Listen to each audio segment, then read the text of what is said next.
And then I'll do. Good morning, everyone. Welcome to our second session of Two Gals in a Podcast. Today, we will be talking about Mad Honey. Remember, we are two girls that enjoy reading books, just like that. Yes. What's that fun word that you told me about last time? Bibliophiles. We're bibliophiles. Yes, that's what we are. We are. So I will read a very short description. Mad Honey is a riveting novel of suspense, an unforgettable love story, and a moving and powerful exploration of the secrets we keep and the risks we take in order to become ourselves. It is also I was intrigued because it's like a murder mystery, because that's what I love to read. So that right away caught my eye. So it tells us firsthand, one of the characters is accused of murdering his girlfriend early on. So we know this already going in. So this is by Jodi Picoult and Jennifer Finney Boylan. We've already read another book by Jodi. Great book. So, and this also was really, really good. I do want to make She does not disappoint. She doesn't disappoint. Her research. Yes. It's a lot. That's the part where I jump in. I love historical fiction. So that was what caught my eye, right? I think we do a lot of learning. It took us a great while to figure out why the book is named Mad Honey, and we will share that with you as we go through the pages. Yeah. We did forget to tell you why we're here. So this book is about a couple of teenagers, Lily and Asher, and both of their mothers are lovers of nature. Asher's mother, Olivia, is one of the narrators in the story, and she is a beekeeper. And maybe you'll see some bees, and while you're hearing Make an us speak. appearance. And we're surrounded by flowers. And then we have Ava, Lily's mother, who worked for national parks, I think, for many, many years. And that's so you see nature throughout the book. And so we decided to bring you out here. After we're done talking to you, we're going to go on a hike. We love hiking. Perfect. We love hiking and books. Yes. Two great things. Should we dive in, Lee? Or? Yes, let's dive in. But I do want to make a shout out. Remember I told you I was going to dedicate this first one? Oh, yes. To LeVar Burton. Yes. Yes, Reading Rainbow. We miss it. So if anybody knows LeVar, tell him. We would love for him to make an appearance in our podcast someday. Yes. Take an adult Reading Rainbow field trip or something. Yes. That would be amazing. All right. So what we do is we note certain quotes, certain texts that we want to talk about and just discuss, and we go from there. So we will definitely have a pile of Post-its at the end of all our interesting topics that we want to bring up, or that we brought up. So I started at page 17. You started before. I just have this quote on page 5. I think, and remember, we go from Olivia to Lily, narrating the story. So in the first part of the book, Olivia is the speaker or the narrator. And just on page 5, she says, he taught me that sudden movements get you stung. And I think that speaks of life, right? Sometimes you have to be very calculating in the decisions you make, whether they be small or large. And because sometimes if you move too quickly, you will get hurt. And she's talking about, just to give you an idea of how it's written, two narratives. Olivia is talking in, what is it? How can I say it? Her story but she's speaking after her son is accused of murder. Lily, the one that gets murdered or dies, because we don't know, right? That's true. He's accused. Yes. She kind of goes back, and it tells us a little bit about her secrets, because they both have secrets, right? So we're going forward and we're going back. And this particular quote about being stung, that's Olivia talking about bees, because her dad taught her, because her dad was a beekeeper. She does move back to her home where she grew up, right? Because her family, they were beekeepers. She went back after leaving her husband or leaving an abusive relationship. And so now she's taking over the beekeeping business. Her dad told her any sudden movement will get you stung. So there's a lot of metaphor, a lot of connection to bees. I learned a lot about bees We here. did. We have a newfound respect for We bees. do, yes, I For do. sure. Yeah. On page 8, I really like this metaphor. She's talking about her relationship with her son Asher. She says, when it's just the two of us, we are our own universe, a moon and a planet tied together in orbit. And I just thought that was a really beautiful reference to the relationship of mother and son. And you see that throughout the story, how it develops and how that relationship is tested. Because Yeah. a murder trial is a big deal, or a murder accusation. On page 11, I wrote that I really like this metaphor as well. She talks about Christmas. She says, I think of two things. The memories are so heavy and that my son is entitled to his secrets. So the question that I posed is, what if we could read minds? Like, do we even want that power, right? Because she wants to know what her son is thinking. She wants to know, did he do this? Or why did he do this? But at the same time, she realizes that everybody has secrets and we're entitled to keep them. So I know that we think about that often, like, if we could be mind readers. But do we really want to know what I everybody's don't. thinking, right? No. No. I don't care to know. I don't care for them to know what I'm thinking. I can barely handle my own secrets. I don't want to know anybody else. No, it's too much. It's too much to carry. Right? Yes. Right. Lily, page 17. Page 17, do we have the Yes. same? No, we don't. But you're first, I think. Okay, I have two. I'll start with the Oh, top okay. one, and then you could go to the bottom one. Somebody was fighting over here. Let me read the quote. On instinct, I pulled back and darted up the stairs. Thunder. Him running behind me, my name twisted on his lips. It was silly. It was stupid. It was a game. But it didn't feel like one, not the way my heart was hammering. Olivia's remembering one of her encounters with her ex-husband, where, she was in an abusive relationship, and she questioned his reactions. At first, like she says here, she thought it was a game, but then she starts learning that it's not. And we will see a lot of that as well. How a woman or women in general are gaslit by their abusive husbands, and how they question their realities. And this is the beginning of it for Olivia. And the comment that I made was that her body knew. She did not know. Her brain wasn't processing that. But her body knew that this was not a game, that he was intent on hurting her. Go ahead, Lee. Yeah, it was some, I think he found a password or something, and he started saying, what are you hiding from me? And I think she hid in the restroom, and he actually kind of broke the door in to get to her. And as he did that, he hurt her nose. And right when she's like, I think it's broken, because there was a lot of blood, and he started looking at it, started taking care of her. He got her an ice pack, and he said something about she said, I covered his hand with mine, trying to comfort. I shouldn't have been standing so close to the door. So now she's blaming herself, finding an excuse of why she got hurt. And I asked why is she doing that, and is this a pattern? Because it's still early on in the books. Like, why is she doing that? Almost to protect him, almost to say, well, it was my fault. I shouldn't have done this. Therefore, that's why I got hurt. And it's part of the domestic abuse cycle, they call it, right? You are made to believe, and it's almost like a survival mechanism. If you believe it's your fault, then you stay in that relationship. So she has to rationalize what he did. It was an accident. It was my fault. I was in the way. And then therefore you continue in that relationship, which is what we see throughout her relationship with this man. I forgot his name. But Braden. Oh, yes, Braden. I jump all the way to 74, because like you said, sometimes we get into it and we forget to make notes. In the bottom of 18, I wrote, oh no, and then I put suspense quickly. Yes, okay, so this right away, this is Asher calling him. Well, she's waiting for him to respond to her phone calls, to her texts. He's not, and that's because he's already been taken down to the station to be questioned, because his girlfriend was found, well, dead at the bottom of the stairs at home. And so he's calling and said, I'm at the police station. I think Lily's dead. So right away, the suspense is there.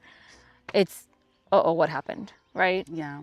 And then you know he's going to be accused because you know it tells us in the beginning he's going to be accused. So then as a mom, she's thinking, oh my goodness, what now? Because I'm sure her brain went everywhere. What happened? How? First of all, how?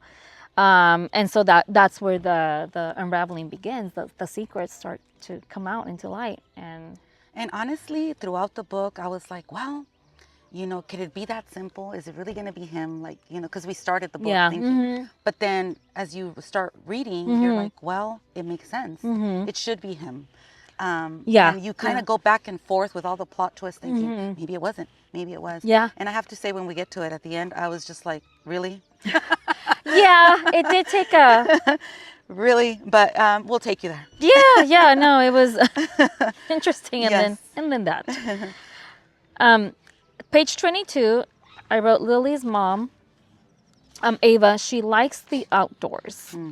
So is why we chose to bring you here. And, when they were living, I think they were living in California. Point Reyes, I think, is where they were at, right? So we couldn't take you there. It's a little bit far. It's a little bit far, but we would have loved to. Yes. But I hear that area is beautiful. She is a ranger. She loves the outdoors. And Lily grows up knowing that about her. So I like the connection to nature, and is why we're here. That's why, pretty much, that's why I wrote that. Still me. Page 28. I wrote, that's not for him to decide. So Lily's mom decides to take her from where they're living and move away from their dad because she did not have a good relationship with her dad. And we will find out why. So they ended up going to the other side of the United States. And Asher, when they're dating, decides to give her an early birthday present. And she's wondering, like, well, what is it?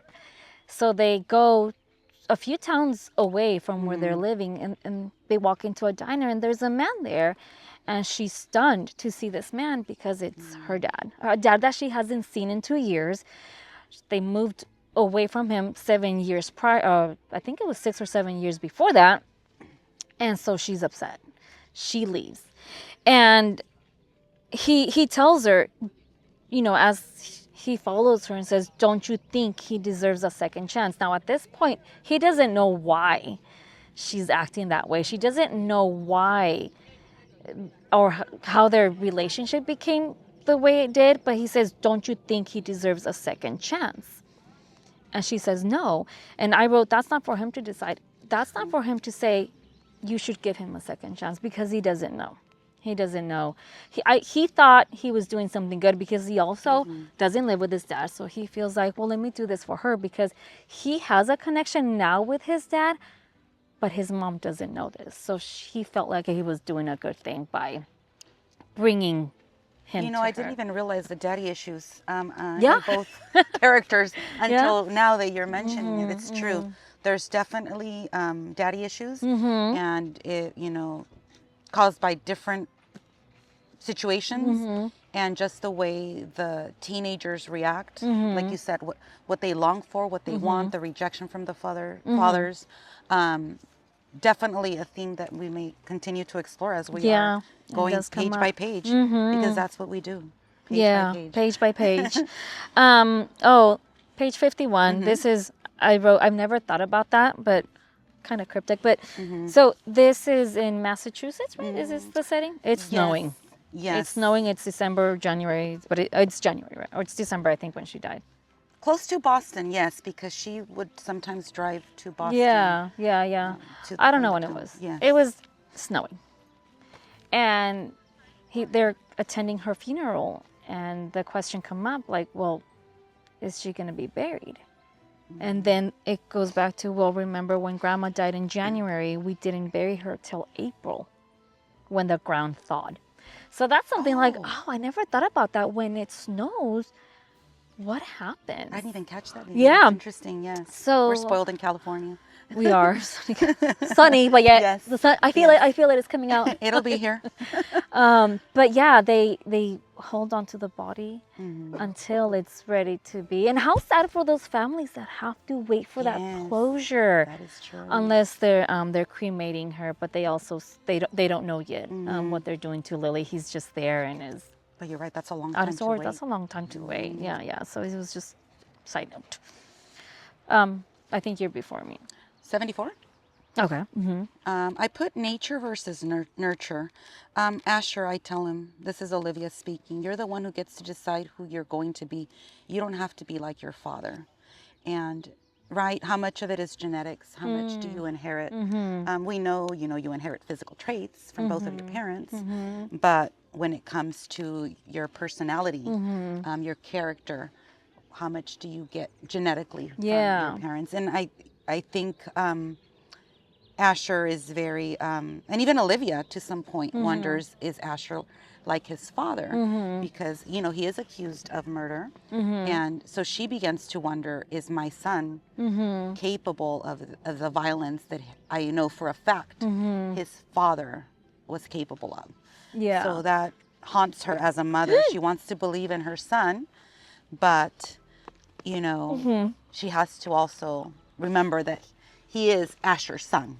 Yeah, there was a few red flags that were raised. The punching of the wall because she saw a hole in the wall, and he was like, or right. Lily mentioned early on too something about the bruises that he left her on her arm because he grabbed her at a certain time. Yeah. So there were bruises, and so she's starting to kind of be like almost afraid of him because of his reaction. Thank you Yeah. so much. That was embarrassing at the same time.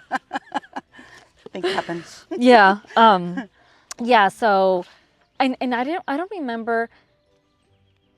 Olivia leaves him, Brayden, because of how he was. But she was trying to protect her son from seeing that? Does Asher know how his dad was? So I think it comes up later on. He was very little. He was about 5 years old. Yeah, he was young. So Yeah. he doesn't have very clear memories of. I think they start coming back. But no, she does not talk about the violence that he subjected her to. Right. Yeah. So, and even again, the complexities of the daddy issues, right?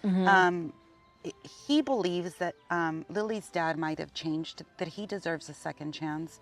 So therefore we can, I guess, assume that he feels, Asher, that maybe his own father has changed and deserves a second chance, and that his relationship with his father could still be, even if Olivia has no relationship with Brayden.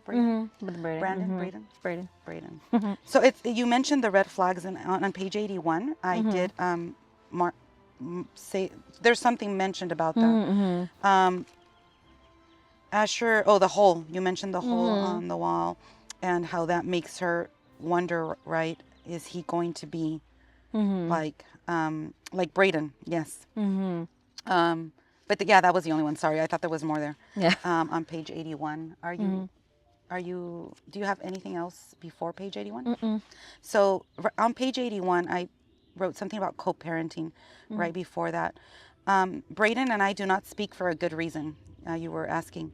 I have spent 12 years excising him cleanly from my life and Asher's. To call Brayden is to invite him to take control again, and I don't know if I could survive that. So she's debating whether or not she should call him for help now that their son has been arrested. And she, despite the gravity of the accusation, she decides she won't because, he's all about control. Yeah. And, yeah. And he's a surgeon, right? A heart surgeon or something like that. So he has the means to put the bail up for him. So all this time, Asher's still in jail. He's not out. So that's why she's like, should I bring him in to help to bail him out? Should I not? What should I do? So there's a conflict there, right? What would you do? And I just thought, as a mother, I thought, wow, as a mother, you do whatever it takes. Yeah. So I was very surprised to see that she opted to not contact him, despite, the fact that she knows he has the money to bail their son out. So it also made me think, it must have been bad. Yeah. If she'd rather leave her son there than to call him. And to bring him up again. And I don't think we ever see how bad it was. And I like that about the book. Like it just kind of, you see a couple of, instances in her memories like the one we just brought up Yeah. of how he treats her. But you know there's more. You know, it's inferred that Yeah. there was a lot more in there. And I think, well, she's so lucky that her brother is an attorney. Her brother is not visiting, but she called him. He came down, is staying with her to help with the trial. And I think he's the one that says, you know what to do. Yeah. You know to call him and get help.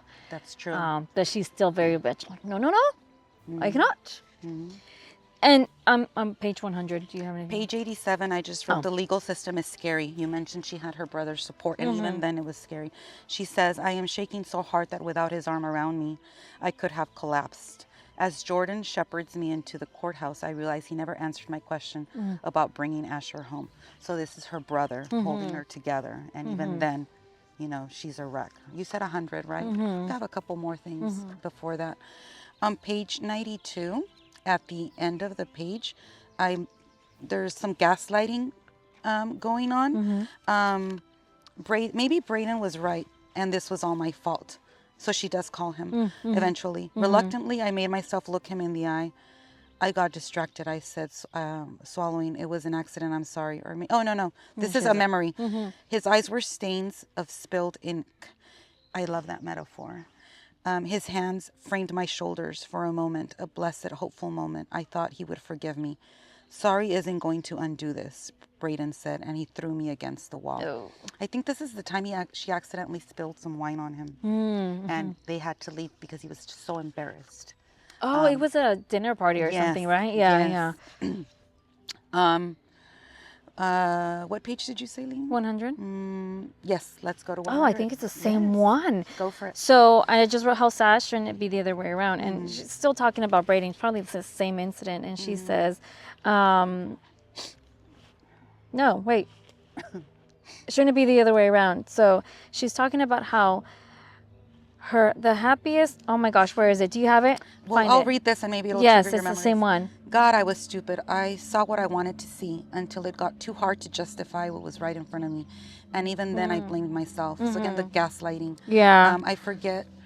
Brayden would send her beautiful notes. And again, the domestic violence cycle. They honeymoon you. It's a honeymoon phase. And then you go back to and that's kind of what brings you back in when they treat you nicely like that. Yeah. So I found the quote. It says, I can say truthfully that my wedding day was the happiest day of my marriage. Not because it was so perfect, but because all the others grew progressively worse. Shouldn't it be the other way around? It should be the beginning of something beautiful, not like the decline, not going down.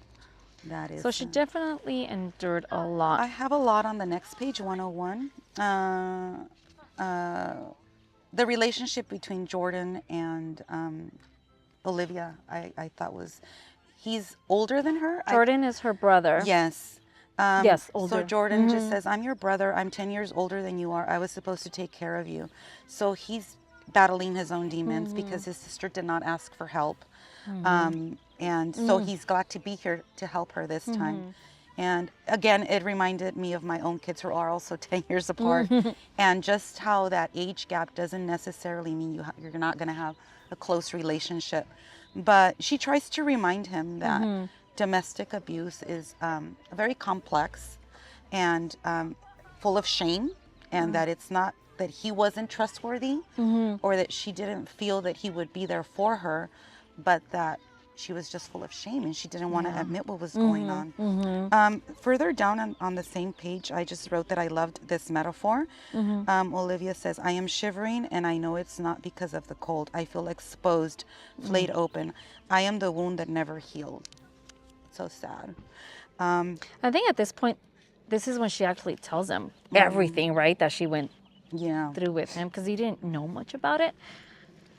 And because I love metaphors, there's one more at the bottom of 101. She continues talking about how she felt. She says, I hesitate like someone stabbed me, I say slowly, and then blame me for getting blood on the knife. I suck in a breath. When that stopped being only metaphorical, I left. It reminds me of a Frida Kahlo painting. It's called Unos Cuantos Piquetitos, and she painted a murder scene.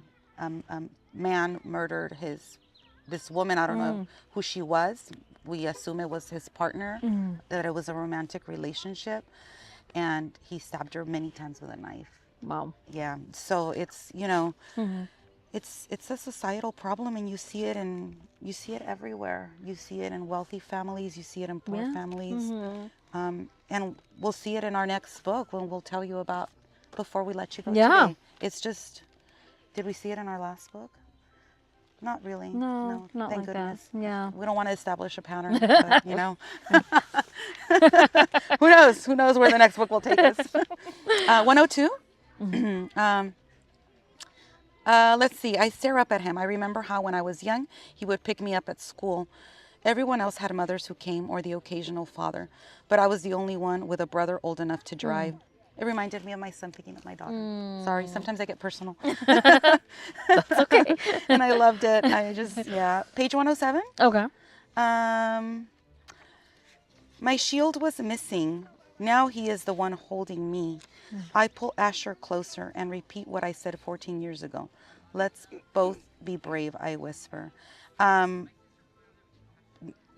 Domestic abuse victims sometimes use their sons as shields. They're the sword and the shield, I feel. They shield you from the father, but at the same time, they are what gives you strength to fight. Okay. I'm fascinated by domestic abuse, as I think you can see, just the complexity of the psychology behind it, right?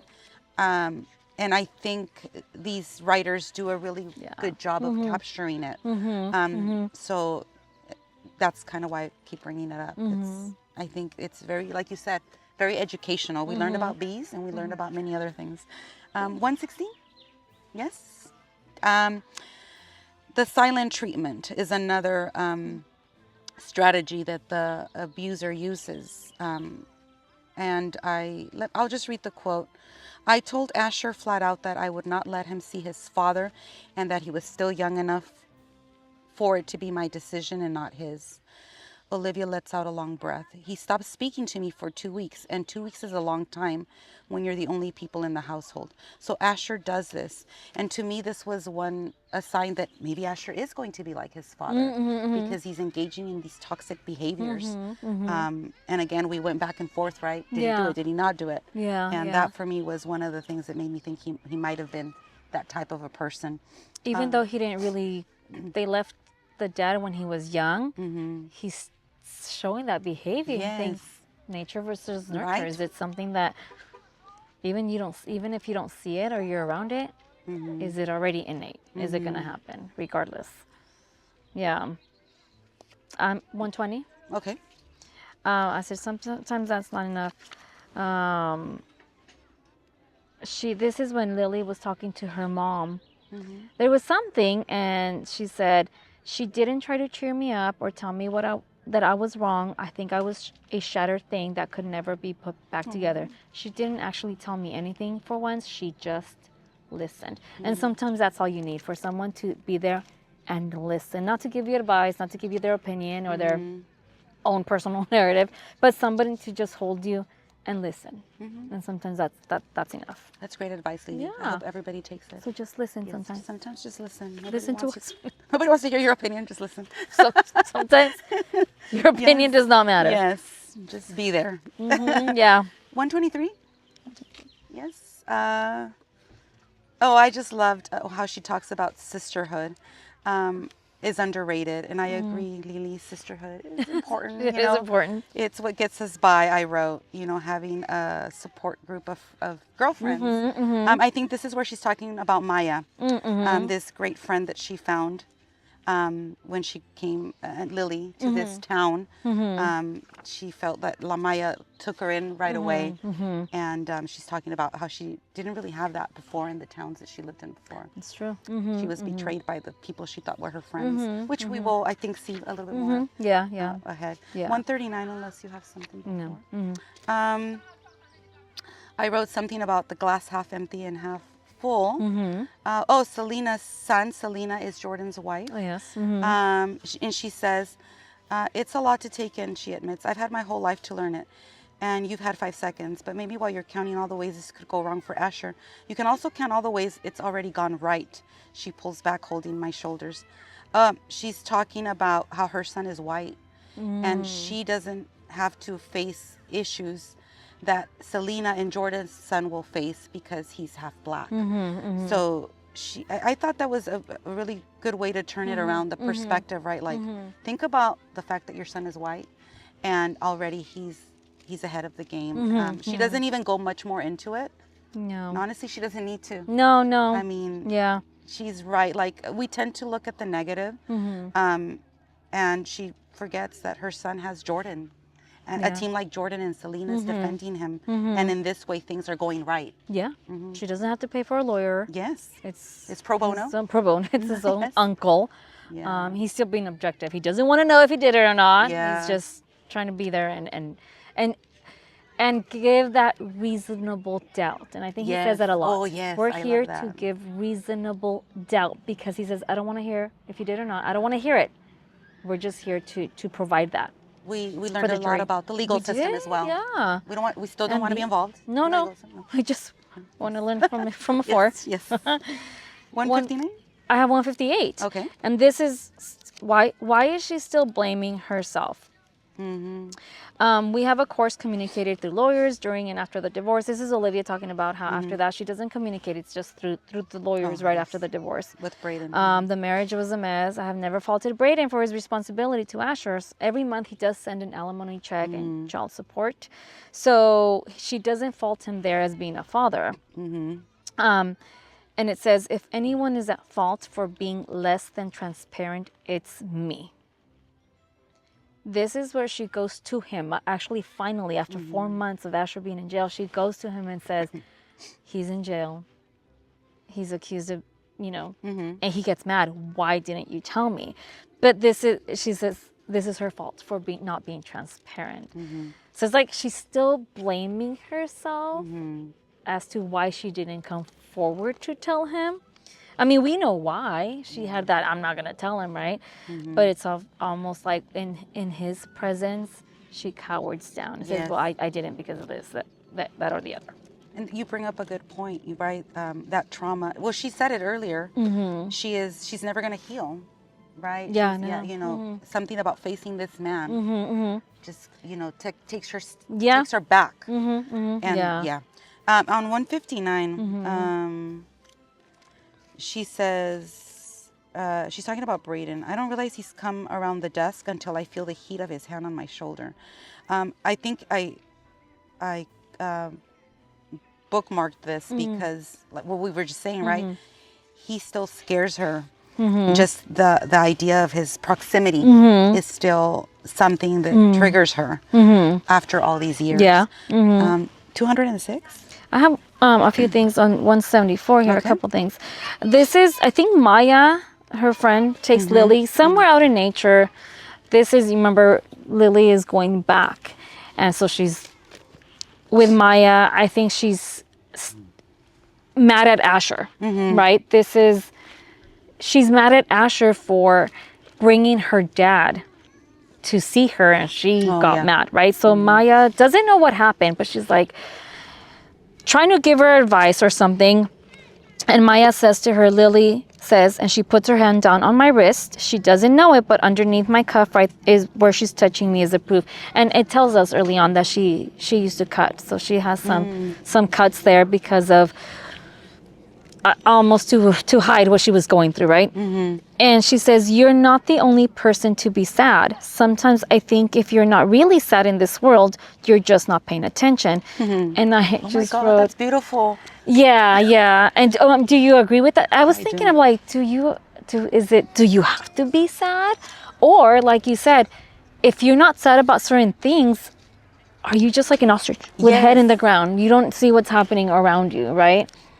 I don't know what kind of advice she was trying to give her or what she was trying to say, but like, it's okay to be sad. Well, we're humans and we go through a range of emotions and we have to feel all the feels, right? So I didn't catch that, but I think it is beautiful. You have to be sad sometimes because like you said, sad things are happening in the Yeah, world. yeah. And you have to show empathy. You have to feel them. And if You don't, should. Otherwise, are you a sociopath? are you psychopath? not human? What's happening? Yes. You're not an animal. Yes. You're Yes. human. And even animals feel sad. Yeah, they So do. what Aw, is babies. yes? Yeah. So it's good to be happy, but if you're sad, that means you're human. Yeah, exactly. Yeah. I wrote true, but then be truthful from the beginning. So this is when, what about you could be scared? I open my mouth and nothing comes out. I can't lose both of them. Not Maya, not Asher. This is where she's questioning. Should she tell Maya her secret? Yes. She didn't tell Asher a secret. And we will tell you what that secret is. And so I think maybe they already said it. No. They haven't said They it. have not, Okay. no. So it was like, should she have said her secret from the beginning because she's afraid if I tell Asher, he's not going to speak to me anymore. He's not going to love me anymore. And so my question is like, well, because she's like, well, this is my secret. I should keep it to myself. But then Yeah. you should be truthful. Then if you're questioning that, that's Yes. something that really, it's the right of the person to know. And then we'll talk about that. Do they, as Who has the right? What secrets do What you have to secrets? reveal, and which Yeah. ones do you keep? Yeah. And I think also she was struggling here because she had a bad experience at her former school. Yeah. When she revealed her secret, the friends that she thought were her friends turned on her. So she doesn't want a repeat of that experience. She wants to be truthful. Yeah. But what if this happens to her again? Yeah. So she's it's tired of moving. Also, Yeah. they've been moving, and at this point, what I think her secret is, she hurts herself. Yeah.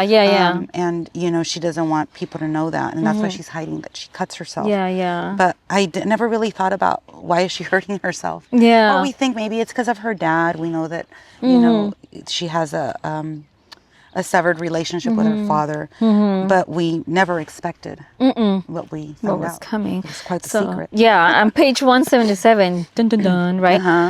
It says, the whole panorama makes me realize how small I am in the grand scheme of things, how insignificant my problems are when you zoom out and out and out and see the whole of the world. I said, so true. Some people have it worse. So some of our, what we think are problems, those are like first world problems to us, not to the other people. So now she's thinking, is this really a big deal? And that is the beauty of nature, right? It helps you zoom out. Yeah. Out here in this beautiful setting. Yeah. 206 for me. Do you have something before that? No. I'm sorry. Okay. 178. I don't know if she's still talking to her. To Maya? She's talking to someone, but I wrote teenage love It is to Maya. prove that the world goes on without Asher, F and Field. So she's trying to be like, move on, Yes. right? You can move on. There's more out there than you're gonna go to school because she wants to go to school to play her cello. So she's trying to be like, it's okay, move on. The whole world does not revolve around Asher.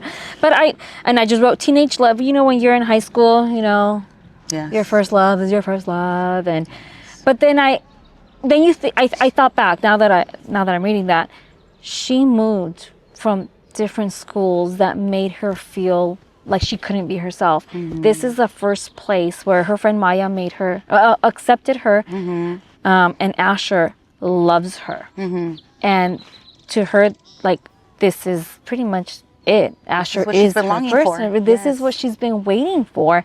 So to her, it is the end of the world if Asher doesn't love her. So that's where she's like, I can't say my secret because what if he doesn't accept me? She's definitely not your typical teenager. Like, I think you're right. When we're reading this, we're like, what's the big deal? Yeah. But then you're like, well, she hasn't had a upbringing or a childhood like the rest of us, right? And when we get to the secret reveal, we're like, okay, we get the big deal. Yeah. Yes, we understand why she was so afraid. Yeah, I have page 180, and it says, we can learn a lot from bees.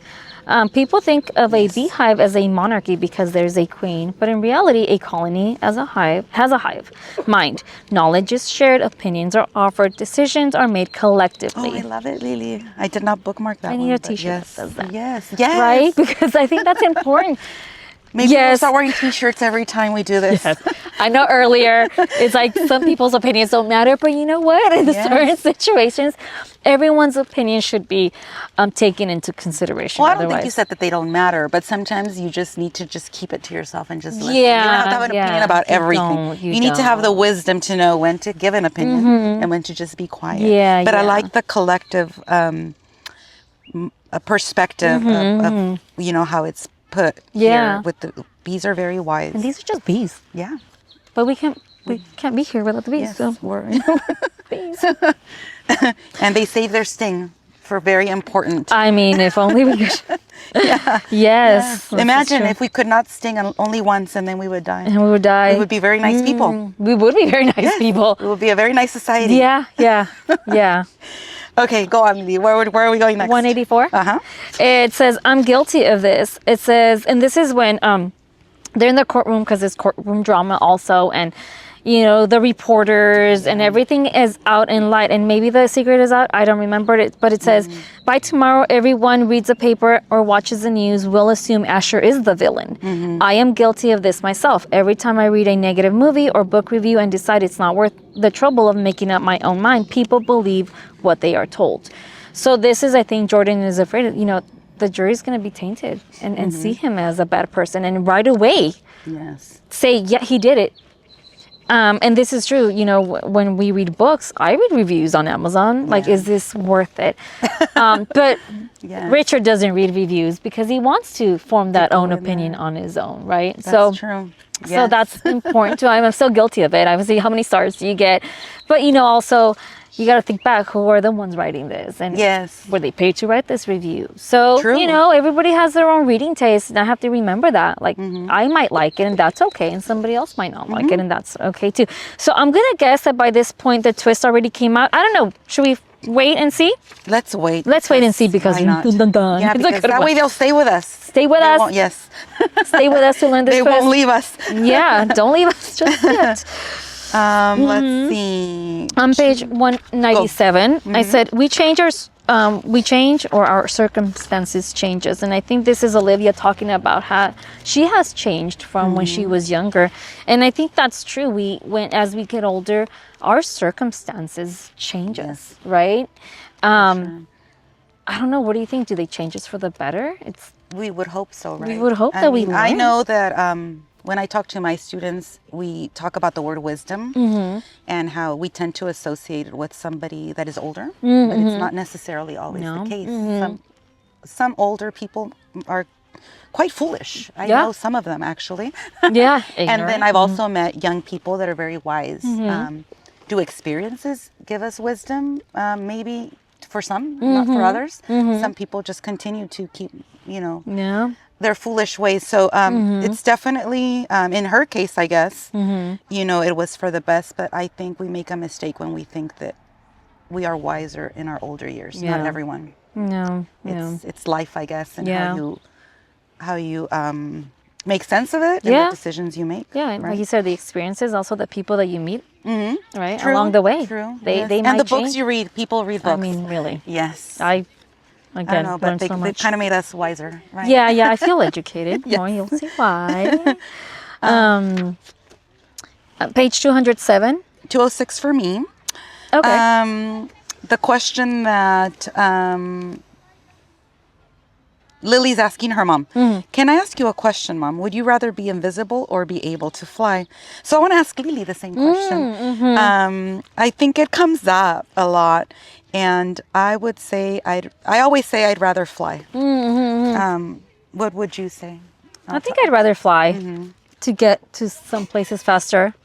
I don't think I need to be invisible. Yeah, I don't want to be in people's business. No, I don't care. I like to be seen and heard. Flying, I think, gives you perspective. You know, and like you said, you get the bird's view. So invisibility does not interest me in the least. Because then you're hiding. I think women have been invisible, you know, for many years. Yeah, they've centuries. been forced to be invisible. So we do not want to be invisible. We will not. We will fly. Easy choice. Before we come. Yes. You said 207. Yeah, the next one, and there's a post-it here because this is a big one, I think, and this is a question for us. We're both teachers, and this is also it's about Ava, Lily's mom. And she says that when she was 25, she became a ranger so she could spend the rest of her life in the wild. It didn't pay well, but she always said, I take my paycheck in sunsets. Oh, I love So- it, Lily. Yes. How do you take your paychecks? I agree. The sunsets, that one student that, achieves their dreams. And even something as a simple lesson, they got it. It's just like, oh, the sun comes out. Yeah. No, that's Yes. very nice. Yes, you're right. And deep. Yeah, I do have, you as a kindergarten teacher, some of them start reading while they're with me. So I would love to take credit for that. Although I shouldn't, because preschool does prepare them for that. So it's those moments that you're like, this is why I'm here. Also to be more, more literal. Yes. Weekends off. Yes. I mean, come on. Yes. Weekends off. Be able to do this, Yes. right? Oh, yes. So yeah, that's I guess a big perk. I don't get summers off. She gets summers off. So I know many people are like, oh, you guys are teachers. You get the summers off. I don't. And we need them off. Like, yeah. If you were in there, you would understand. You would understand. You wouldn't be like, ooh, you guys are teachers. You play all day. No, we don't. No, we don't. We don't play all day. We teach. Don't. And this is how we play. Leisure. Yes. Yes. This is play. This is our play date right here. This is our play date. This is our play date. This is how we play. We read books. Yeah, we read books. 209? Or do you have something before? I do. I have 209 also, I but put the whole page. Let's read it. the whole page. Half the page. Oh. So here is the answer to the mystery, or Yeah. the secret. Transgendered people get murdered all the time in this country. They don't get murdered because they kept their identity private. They get murdered because someone else finds out the truth. Incredibly, some courts still allow the gay panic defense or the trans panic defense to justify the killings, as if killing another person because they're trans is somehow understandable. Well, we don't approve of murder, but really, considering the circumstances. On the other hand, let's say I don't tell them. I don't tell him. Okay, so here is Lily, right, wondering if she should tell Asher she is transgender. That I decide there's no reason for him to know because the past is past, period. Full stop. I was never a boy anyway. Not in my heart, not in the ways that matter most. Does not telling him everything mean I'm lying to him? Is it really lying if all you're doing is keeping your mouth shut about something that's nobody's business anyway? And I read this because I think she says it beautifully, clearly. Like it, I couldn't have summarized it better.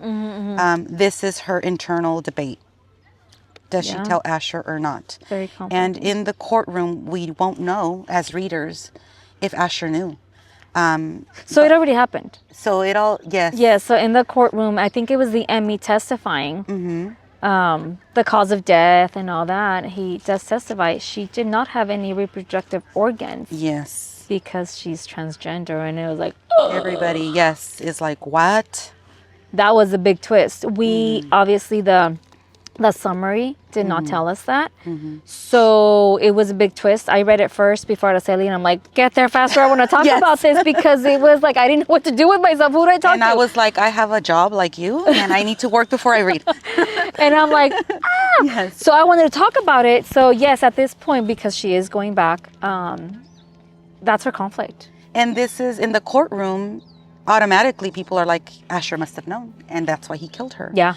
And Jordan, his lawyer, uncle, is like, we need to keep reasonable doubt. Yeah. You cannot tell them, we do not need to know if you knew or not. Yeah. That is how we maintain reasonable doubt. And so, but Asher wants to speak, right? He wants to be put on the stand. Yes. Yeah. He wants to say his piece. But I also marked the same thing. And is it lying? If I don't tell him, like, is that lying to him? If you keep your mouth shut, whose business is it anyway? I mean, I wrote yes.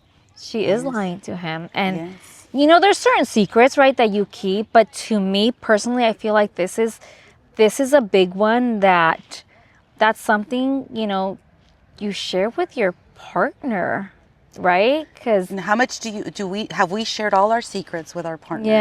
yeah. I would have to think hard about that. Like, how much, and is this a big one, a make it or break it one? Yeah. And I have to say that at first I said yes as well.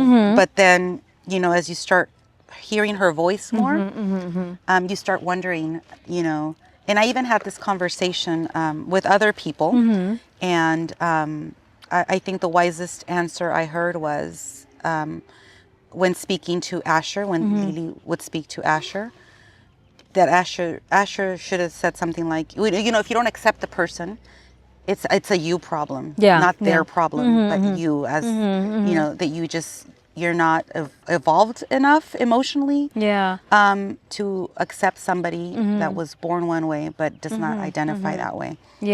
It's definitely it makes you think. It's not easy to process. It's a difficult topic for sure. 211? No, before. Oh, good. Yeah. At the bottom of 211, Lily, I think, is the one making a list about the Bible, 5 things about the Bible, and I wanted to read number 1. I keep trying to be an atheist. This is Lily, but it just won't take. In spite of how much garbage there is in the Bible, like all the instructions on how to treat your slaves and how women should pretty much accept that we're destined to be the property of men, there is still something about faith that I cannot let go of. I do not know what this world is, but I know that it contains miracles that I cannot explain, and the love that people have for each other is the biggest mystery of all. I just thought the way she phrased it was interesting, right? Yeah, there are things we don't agree with, like she mentioned, but there's also, miracles. Yeah. Yeah, right. And it must be hard for a transgendered person to find a religious institution That will accept. be accepting of them because Of them. I mean of their take on transgender people.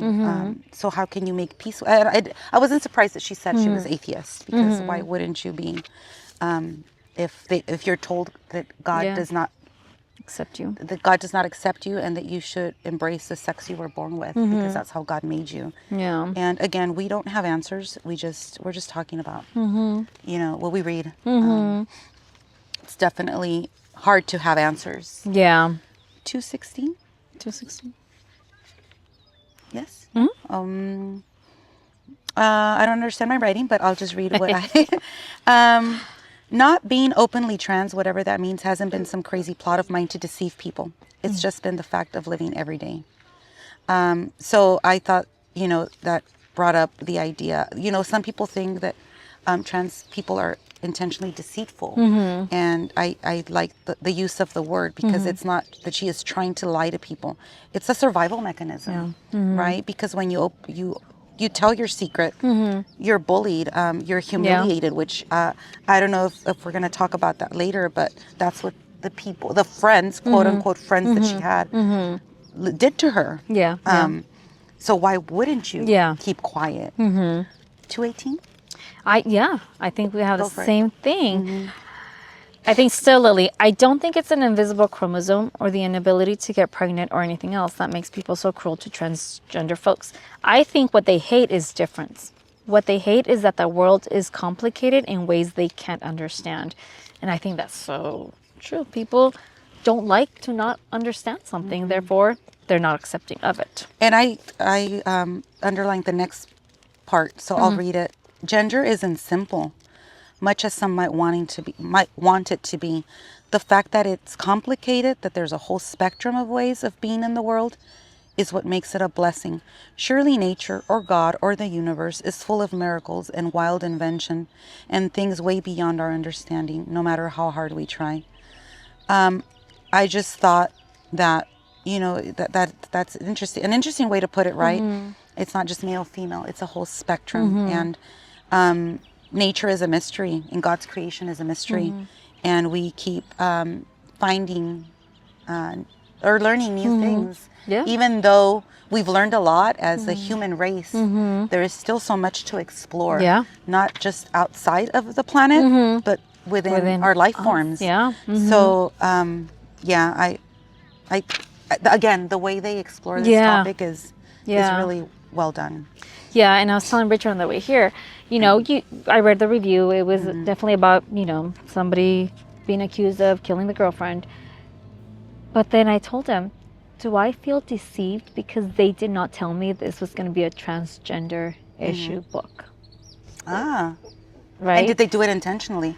Or did they do it just because they wanted to surprise us? Or was it because it'll turn off some audiences? Yeah. Right? That's exactly. a good point. So I think they did a great job about Yes.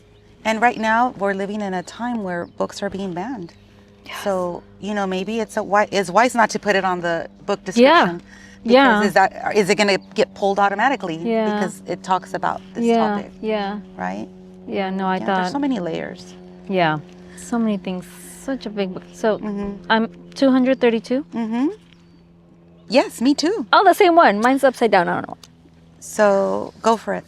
I wrote, interesting. I wonder if this is why bees is what. Oh, yeah. So Aristotle was the one who said the largest bee in the hive was the leader of the colony. But because of the time he lived in, he made the assumption it was a king. Even though scientists subsequently saw that the same monarch laying eggs, cognitive dissonance allowed them to still assume it was a male, because female rulers just didn't exist. But in the 1600s, a Dutch naturalist, Jan Swammerdam, dissected a queen bee and found ovaries. It was the final proof that the king bee was actually female. And I'm wondering if this right here is why the authors chose bees as a metaphor to bring in the transgender topic. Yes. Right? I think it was by design. It's funny, being the feminist that I am, that is not the passage that I marked. I marked the next one. Oh, interesting. So the next passage talks about sex change in animals. And my question was, if it happens in animals, why do we think we're special as humans? We are part of the animal kingdom, even though we're in the top of the food chain. Yeah. So I'll read the passage. In college zoology classes, I learned there are plenty of animal species that change sex. It's called sequential hermaphroditism. Hermaphroditism. There, do it. Hermaphrodite. Thank you. Oh, I missed it too. She said it. Anyway, clownfish are all born male, but the most dominant one becomes a female. The slipper limpet, when touched by other male limpets, can become female.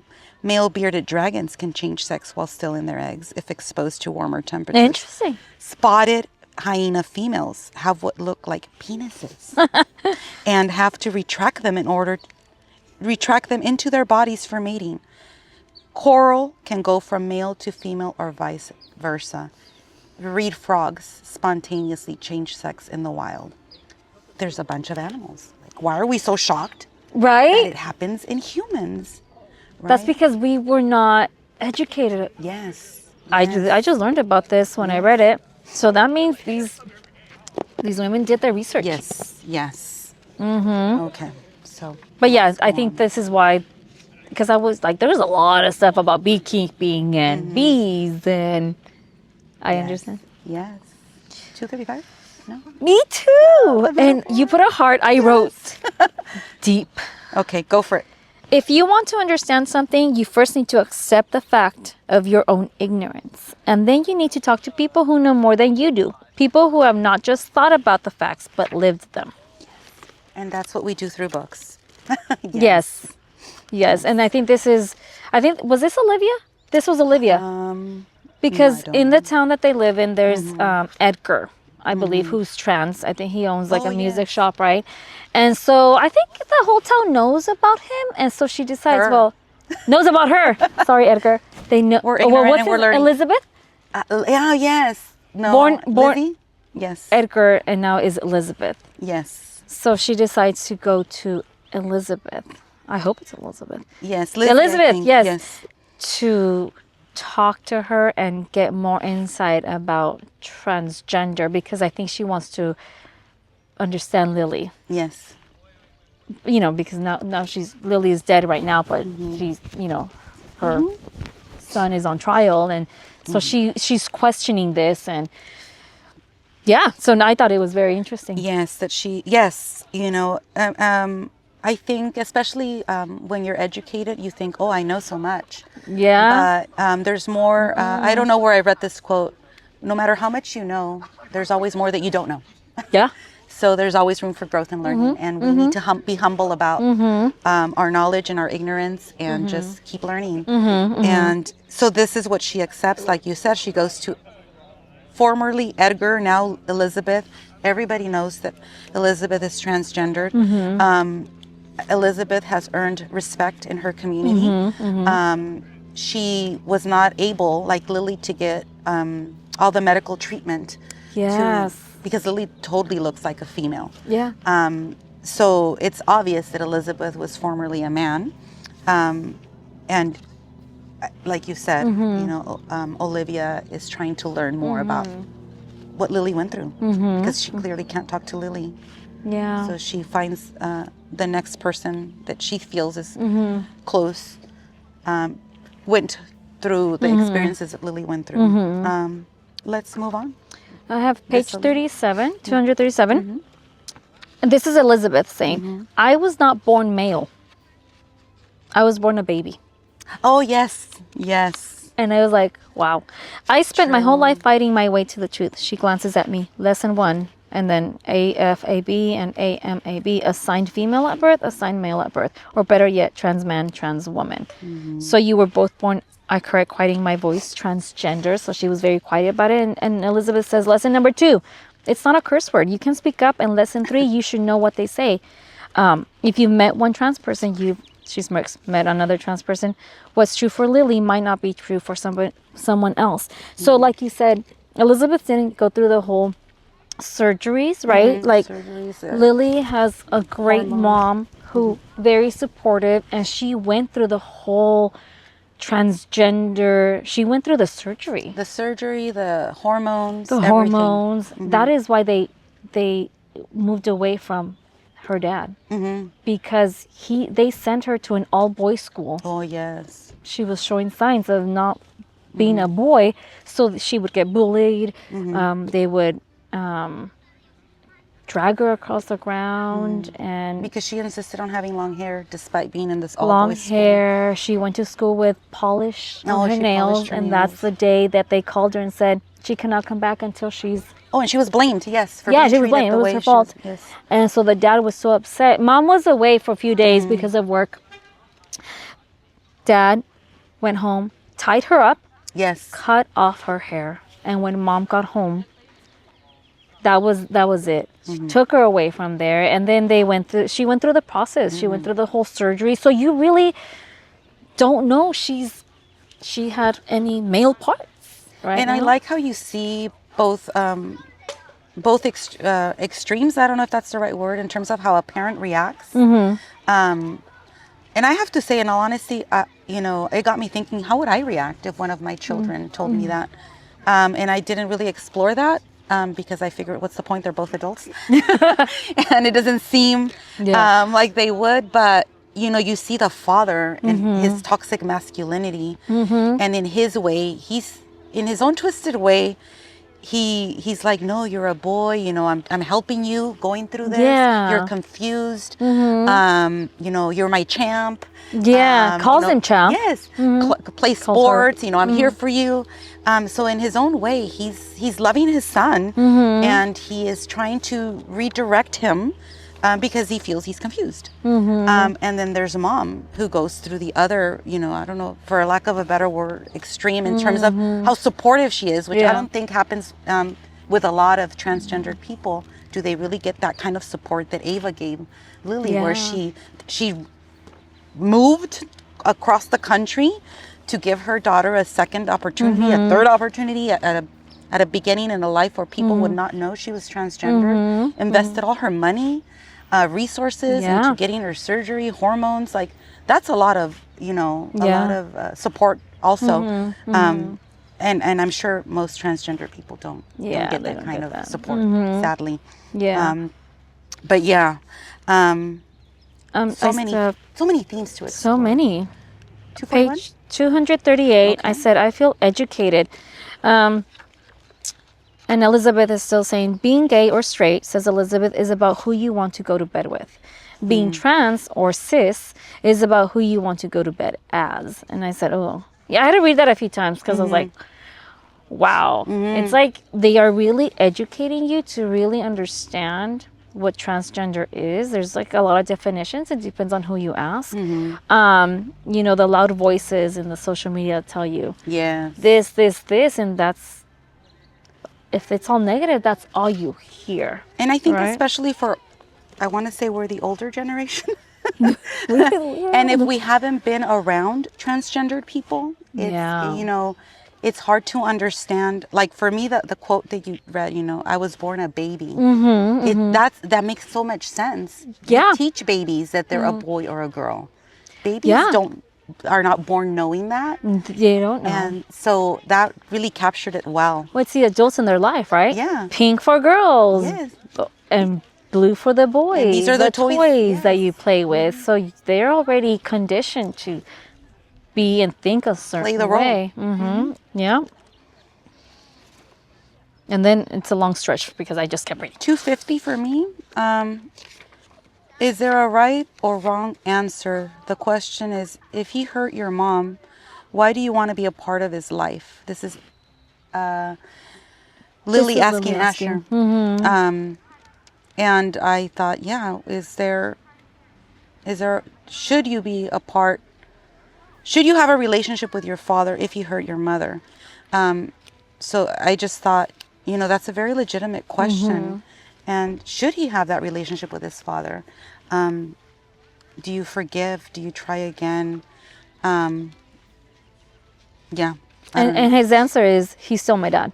Yeah. Very defensively. He remarried, has another family, kids, and you wonder, is he doing the same thing to that family? Yes, and we never know. We don't know. He secretly sees him once a month. I think they meet up without Olivia knowing, because he wants that relationship with his dad. And the other thing that bothered me, it's like, okay, you're going to have a relationship with your father, your estranged father, but he never met his siblings. No. He was never a part of that second family. And I think he wanted it, because there was one time when they drive over and they kind of look from afar and they see the house and they see that the family's having dinner and he's not a part of that. And for whatever reason that we don't know, his father never invites him into that space with his new family.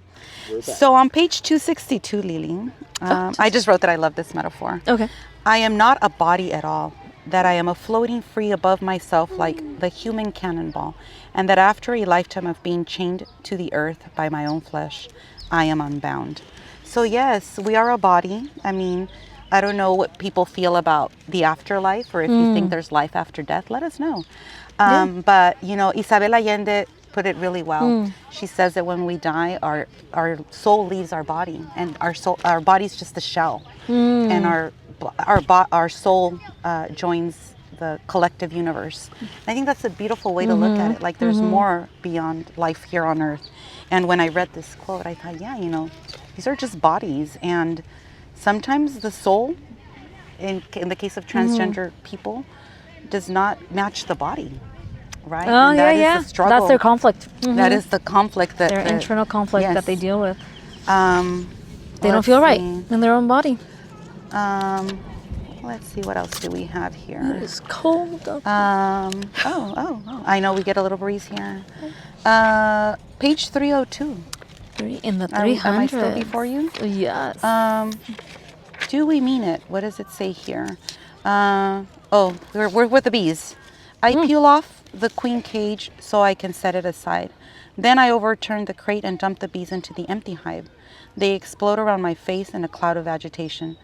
There is nothing you could say to me, I tell him, carefully picking my words that would make me love you any less. So this is what Olivia tells her son Asher. And as a mother, you know, I'm like, is there really nothing a child of mine could say that would make me love them less? I want to say that is true, but if my son murders a woman, like in this case, you know, would I love him less? It's a hard question.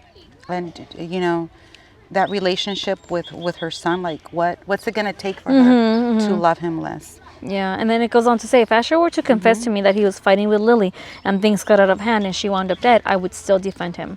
And her little voice says, that's different. It was an accident. Yes.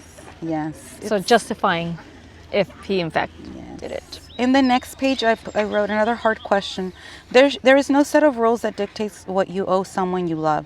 What parts of your past should be disclosed? We mentioned this before. Should you confess you are trans, alcoholic, that you had a same-sex relationship, an abortion, that you were abused by the person you trusted most in the world? Where do we draw the line? You know, when it comes to these truths and the secrets you hold. Let's see. 329. Another educational quote. So I'll just read it. Dr. Powers is the character that I think performed the surgery or is a consultant for the court. And this is what he says regarding sex and gender. There is a difference between sex and gender. A person's sex is the body's biology, what's between your legs and in your DNA. A person's gender refers to what's between your ears, your own psychological sense of self, who you know yourself to be. Is called your gender identity. If your gender identity doesn't dovetail into your biological sex, you are transgender. So I thought that was, again, a really good summary of the difference that some people of our generation struggle to understand. Page 339, I wrote that I like this quote. This is when Braden arrives in the courtroom. He exudes power and privilege, a superhero coming to save the day in his tailored suit. But you don't get to be the hero of the story when you're the villain. I thought, yeah, you know, this abusive ex-husband just thinks he can show up and, you know, make everything better. 340 at the very bottom. Again, domestic abuse. I know things were bad between you and him, but that was your relationship, not mine, Asher says. I wanted to find out for myself what he was like. And my question was, you know, does a mother have to allow her children to do this? When she was victimized by their father, does she have to? Remember in the former pages, she said, I get to decide, not you. And now that he's older, does she just let him make that decision for himself, or does she continue to tell I think him, this is where she finds out that he's been seeing him, right? Yes. And so she was upset, I think, because, and that's when she says, this is my relationship with him. And then in the next page, in 341, I just commented on the toxic relationship. She, as fiercely as Braden loved me, he hurt me. If I had known that his love came at such a high price, would I have married him? So I thought that was an interesting also, you know, question. You know, if you could see into the future, you know, obviously all marriages begin, you know, beautifully, or most, I would say. People are in love and they, you know, they have great, you know, dreams and what have you. But if you could see into the future and see that this person was going to treat you the way they do, would you still have married them because of the good moments they give you? 343. I have 342. Go for 342. I wrote title because this is where it finally tells us about the title. Yes, so I had no idea. Mad honey. What does that mean? There is one type of honey you should avoid at all costs. Mad honey comes from bees that forage on rhododendrons and mountain laurel, and it's full of poisonous no toxins. It causes dizziness, nausea, and vomiting, convulsions, cardiac disorders, and more. Symptoms last for 24 hours, and although rarely, if left untreated, can be fatal. The secret weapon of mad honey, of course, is that you expect it to be sweet, not deadly. You're deliberately attracted to it. By the time it messes with your head, with your heart, it's too late. And I wrote metaphor to a bad relationship. Right there. It's sweet. Yes. But yet. Yes. Not deadly. Yeah. We are almost there, Lily. 351? Oh, I have 343. Okay. And remember how, you know, there was the judicial system, right? Yes. It talks about, and to me, I wrote crazy to me how she, if it was Braden, her ex-husband, when she was married to him, if he was on the stand, she would not be called to testify because of the, you can't testify, you know, spousal immunity. Yes. But right now she's being asked to testify against her own son. Yes. I said, that's crazy to me. Because how sad. The logic behind, right? You know, these exemptions. And, yes. 351? I think about Asher punching a hole in the wall of his bedroom, how I'd open the door to find him cradling his fist as if he was just as surprised by his outburst as I was. You think you know someone, he had said, dazed, but you really don't know them at all. And so here, what red flags tell us that a person is an abuser? Is punching a wall one of them? Like he did? Was that an automatic indicator that he's an abuser? And, I don't know if there's a list for that, but Good point. I just thought, because she was assuming it. People were assuming you have anger problems if you're punching a hole in the wall. 391. I think, I forget who's talking here, but I'll read the quote and maybe we'll remember. If you'd stayed with him, maybe you would have made yourself into that person, but it wouldn't have been you. It would have been who he said you were. Asher looks up at his mom, at Olivia. And then I told her, or maybe not, I loved her. Asher is talking to Olivia about Lily, right? If they had stayed with her father. And how my comment was, we become, I guess, part of the people that we have relationships with, but we also have to be very careful not to lose ourselves in those relationships. And typically it happens in intimate partner relationships, right? Almost there. I have a quote on 392. I think they mentioned Mark Twain. I'll just read it. Because we are Spanish speakers as well, I commented as a Spanish speaker that gender in Spanish, there is gender in the Spanish language as opposed to in the English language. So let me read and then we'll elaborate on that. Sometimes it makes me wonder about all the time we spend tearing out our hair labeling things, and how some of the results of all the work are dubious at best. It was Mark Twain who noticed that in German, the noun for fish is masculine. Just like in Spanish, right? El pez. The one for fish scales is feminine, and the word for fishwife is neuter. So how some languages have gender assigned to things, and the English language does not. Yeah, the articles. Yes.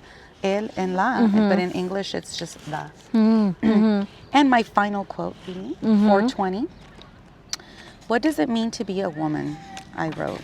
When Mom and I were driving east, we had endless conversations about what it means to be a woman. Is it about biology, the result of what's between your legs, or is it more a matter of neurology or even spirit, something between your ears? And she goes on, is it about it having a uterus, about the 2 X chromosomes, etc.? So it was an interesting exploration, right, about what it means to be a woman. Yeah, and there was a lot of thought-provoking questions for sure. But let's tell our viewers what actually happened to Lily. Yes. So we do find out that Asher knew that Lily was transgender because Lily disclosed that at one point. And he was upset. He was upset he left because he couldn't deal with a lot right now. But he was just questioning it. And we learn later that it didn't matter to him. He loved her anyway. So he was going to be accepting of her. The day she died she was at home sick. And it was right after he took her to go see her dad. And so she was mad. She stayed home from school. Her mom left to go get medicine because she had a fever. And then Asher keeps texting her, and he goes to see if she's okay, because she won't answer his texts. When he goes, he's the one that finds her dead at the bottom of the stairs, is why he's taken away to get questioned, because he's the last person to see her. There's a lot about the texts, right? Jordan, his uncle, is able to get those texts not being admitted in court for the jury to hear, because those were a big part, because they learned that some of those texts were not received. Yes, she never hit send. Yeah, some of the texts that Lily sent out were not actually sent, so Asher never really saw them. So that was a big part, right, of the defense. So Jordan said, we want those out. And there was another thing. There was a friend Dirk, obnoxious jock that nobody really cared for. So he kept coming up to me in my head because Dirk was actually the last one. Well, no, not the last one. He went over because he wanted her to read his essay for school. Oh, I had forgotten that part. Yeah. Yeah, I was like, why was he there? Yes. No business, nothing. Because I thought, well, maybe he did it Yes. because maybe she, whatever. But no, he just was an extra. He was an extra that didn't belong there, I thought. But we do learn, medical experts do come and actually talk about she had a condition, right, in her blood. Oh, yes, which we will not attempt to remember. No, just Yes. know she had a condition is why she easily bruised. So it wasn't because Asher grabbed her harshly. It's because she would bruise at the touch, right? She actually died. It was an accident. She fell off the stairs and hit her head. Because this condition also made her clumsy. Made her clumsy, made her Yes. dizzy. Yes. She was already sick. She was feverish. But it was a fight that actually caused her to fall. It was an accident, and it was Maya.